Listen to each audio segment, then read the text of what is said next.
வணக்கம். நம்ம எல்லாருக்குமே வாழ்க்கையில ஒரு பெரிய ஏக்கம் இருக்கும். கவனிச்சிருக்கீங்களா? உள்ளுக்குள்ள ஒரு ஆழமான அமைதி வேணும். அதே சமயம் வெளியில எந்த குறையும் இல்லாத அளவுக்கு நல்ல செல்வமும் வேணும். இது ரொம்ப சாதாரண ஆனா ரொம்ப முக்கியமான ஒரு தேடல். இன்னைக்கு நம்ம அலசல்ல சரியா இந்த ரெண்டு விஷயங்களையும் குறிவைக்கிற ரொம்பவே வித்தியாசமான ரெண்டு ஆவணங்களை பத்தி தான் பார்க்க போறோம். இதுல சுவாரஸ்யம் என்னன்னா, முற்றிலும் முரண்பட்ட இந்த ரெண்டு இலக்குகளையும் ஒரே ஆன்மீக பாதை எப்படி கையாளுது அப்படிங்கறத நாம டீகோட் பண்ண போறோம்.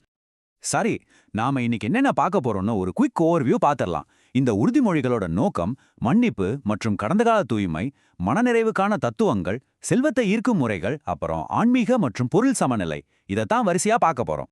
முதல்ல பகுதி 1, ஆன்மீக உறுதிமொழிகளின் நோக்கம். விவேகா ஆன்மீக மையத்தோட இந்த ரெண்டு உறுதிமொழி கடிதங்களையும் கொஞ்சம் உற்று பாருங்களேன்.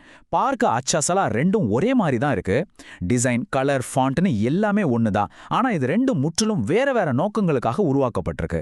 ஒன்று முழுமையான மன நிறைவுக்காக, இன்னொன்று அப்பட்டமான பண வரவுக்காக.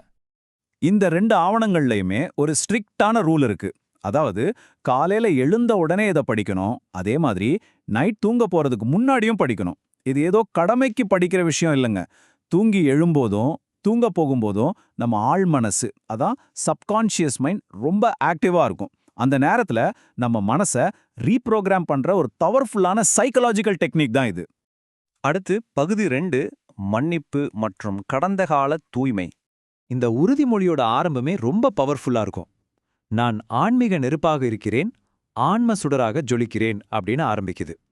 நினைச்சு பாருங்க, இத படிக்கிறப்போ உங்களை நீங்க ஒரு சாதாரண மனுஷனா பார்க்காம ஒரு பிரம்மாண்டமான ஆன்மீக நெருப்பா ஃபீல் பண்ண ஆரம்பிப்பீங்க. அது ஒரு அலாதியான எனர்ஜி. ஆனா நீங்க முன்னேறி போறதுக்கு முன்னாடி ஒரு முக்கியமான கண்டிஷன் இருக்கு. உங்க பழைய சுமைகள் எல்லாத்தையும் முழுசா இறக்கி வச்சாகணும். அதாவது ஒரு கிளீன் ஸ்லேட் வேணும். முந்தைய ஜென்மம், இந்த ஜென்மத்துல இருக்கிற இரண்ட பக்கங்களை அழிக்கிறது, நமக்கு கெடுதல் பண்ணவங்கள மனசார மன்னிக்கிறது, நாம செஞ்ச தப்புக்காக நம்மள நாமே மன்னிச்சுக்கிறது, இனிமே அந்த தப்புகளை செய்ய மாட்டேன்னு உறுதியா இருக்கிறது. இந்த தூய்மைப்படுத்தலுக்கு பிறகுதான் உண்மையான பயணமே ஆரம்பமாகுது. சரி, பகுதி 3, மன நிறைவுக்கான தத்துவங்கள். இப்ப முதல் ஆவணத்தை எடுத்துக்கலாம். இது முழுக்க முழுக்க மன நிறைவுக்காக உருவாக்கப்பட்டது. உலக ஆசைகள், பற்று எல்லாத்துலேருந்து முற்றிலுமா விலகி நிற்கிற ஒரு தத்துவத்தை தான் இந்த உறுதிமொழி கடிதம் ரொம்ப ஆழமா பேசுது. எந்த அளவுக்கு விலகி நிக்கணும் தெரியுமா?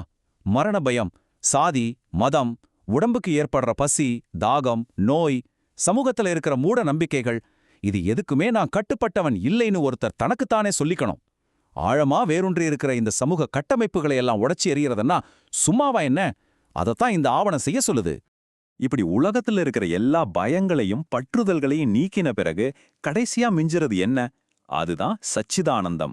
அதாவது பாவம், புண்ணியம், உலகத் துன்பங்கள் இது எதுலுமே சிக்காத ரொம்ப தூய்மையான ஆனந்தமான ஒரு ஆன்மா நிலை. நானே சச்சிதானந்த சுரூபம் அப்படிங்கிற அந்த உண்மையான அடையாளத்தை இது உணர்த்துது. இப்போ நாம பகுதி 4க்கு வந்திருக்கோம். செல்வத்தை ஈர்க்கும் முறைகள். இங்க தான் ஒரு மிகப்பெரிய ட்விஸ்ட் இருக்கு. இதுவரைக்கும் நாம பார்த்த முதல் உறுதிமொழி உலக ஆசைகளை விட்டுட்டு முழுசா விலகி போறத பத்தி பேசுச்சு.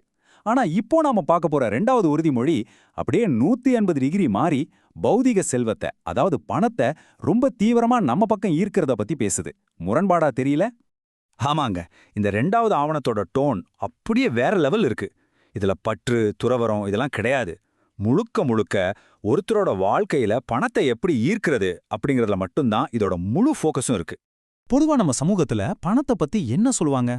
பணம் ஒரு தீய சக்தி, பேராசையோட அடையாளம்னு சொல்லுவாங்க இல்லையா? ஆனா இந்த உரை அந்த எண்ணத்தை அப்படியே மாத்துது. பணம் ரொம்ப தூய்மையானது, நல்லது, நம்ம எல்லாருக்கும் தேவையானது, நம்ம மனசை பக்குவப்படுத்துது. தூய்மையான எண்ணம் இருக்கிறவங்க கிட்ட பணம் தானா வந்து சேரும், அது நல்ல காரியங்களுக்கு பயன்படும் அப்படிங்கிற ஒரு பாசிட்டிவான மைண்ட் செட்டை இது உருவாக்குது. இதோட உச்சரிப்பை கொஞ்சம் கவனிங்களேன். பணத்தை அள்ளி தள்ளி விடம்மா, பணத்தை சேர விடம்மா, பணமாய் நீ இங்கு வாம்மா. இது ஏதோ சாதாரண வார்த்தைகள் இல்ல, ஒரு ரிதமிக் முழக்கம் மாதிரி இருக்கு. தினமும் இது ஒரு கமாண்டிங் டோன்ல உச்சரிக்க உச்சரிக்க பணத்தை ஈர்க்கிற ஒரு காந்தமாவே நம்ம மனசு மாறிடும் அப்படிங்கிறது தான் இதோட கான்செப்ட். ஃபைனலா பகுதி 5, ஆன்மீக மற்றும் பொருள் சமநிலை. இந்த ரெண்டு ஆவணங்களுமே அதோட முடிவுல மல்லூர் சித்தருக்கு ரொம்ப ஆழமான ஒரு நன்றியை தெரிவிக்குது. ஏன்னா இவ்ளோ பவர்ஃபுல்லான மந்திரங்களையும் வழிகாட்டுதலையும் கொடுத்தது அவர்தான். இது அந்த குரு சிஷ்ய பாரம்பரியம் எந்த அளவுக்கு மதிக்கப்படுது அப்படிங்கிறத நமக்கு காட்டுது. கடைசியா நீங்க கவனிச்சீங்கன்னா இந்த 2 வித்தியாசமான பாதைகளும் ஸ்ரீ ராமகிருஷ்ணா தேவ பிரசன்ன நிலையம் அப்படிங்கிற ஒரே குடையின் கீழே தான் இணையுது. அதாவது உள்ளுக்குள்ள தேவையான ஆன்மீக அமைதியா இருந்தாலும் சரி, வெளியில உலகத்துக்கு தேவையான பணமா இருந்தாலும் சரி, இது ரெண்டையுமே ஒண்ணுக்கொன்னு சளைக்காம ரொம்ப பேலன்ஸ்டா ஒரே ஆன்மீக அமைப்பு டீல் பண்றாங்க அப்படிங்கிறது தான் இதுல நம்ம புரிஞ்சிக்க வேண்டிய முக்கிய விஷயம். இந்த அலசல நான் ஒரு கேள்வியோட முடிக்க விரும்புறேன்.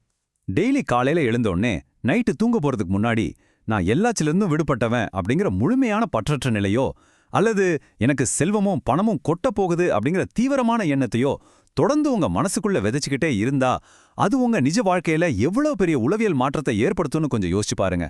இது வெறும் வாசிப்பு இல்லைங்க, நம்ம தினசரி யதார்த்தத்தையே மாத்தி அமைக்கும் ஒரு பவர்ஃபுல் பிராக்டிஸ். மீண்டும் அடுத்த அலசலில் சந்திப்போம்.